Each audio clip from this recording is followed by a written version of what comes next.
கடனில் தான் இருக்குது. கடனால் வீட்டில் நம்ம பார்க்கணும். கடனால் வளரக்கூடிய முக்கியமான ராசிகள் மிதுன ராசி. இந்த கடனை சரியாக கையாளக்கூடிய பக்குவம் இருக்குது. கடனை தன்னை பாதிக்காத அளவில் எப்படி கையாளணும் அப்படின்றது நல்லாவே தெரிஞ்ச ஒரு தெரிஞ்ச ஆட்கள் அப்படின்னு சொன்னால் இப்போ புதனுடைய அந்த மிதுன லக்னத்துக்காரங்களை சொல்ல முடியும். இந்த மாதிரி இதுதான் உண்மையிலே பெரிய வித்தை. ஒரு நமக்கான பணப்புழக்கத்தை சரியாக கையாளக்கூடிய பண்புன்றது ரொம்ப ஒவ்வொரு மனிதருக்கும் தேவை. அது இந்த மிதுன லக்னத்துக்காரருக்கு இயல்பிலேயே கூடுதலாகவே சிறப்பாக இருக்குது அப்படின்றது ஒரு நல்ல விஷயமா இருக்குது.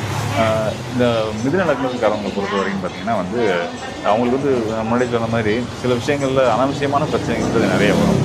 அந்த பிரச்சனைகளை தவிர்த்து அதை தீரத்தோடு சந்தித்து வெற்றி பெறணும் அப்படின்னு நினைக்கக்கூடியவங்க முருக வழிபாடு ரொம்ப ரொம்ப அவசியம். முருக வழிபாடை நீங்கள் தொடர்ந்து செய்யுங்க. அதுபோல் திருச்செந்தூர் முருகன், அதாவது கடல் சார்ந்த நீர் சார்ந்த பகுதிகள், குளம், ஆறு இந்த மாதிரி பகுதிகளில் இருக்கக்கூடிய முருக வழிபாடு முருகன்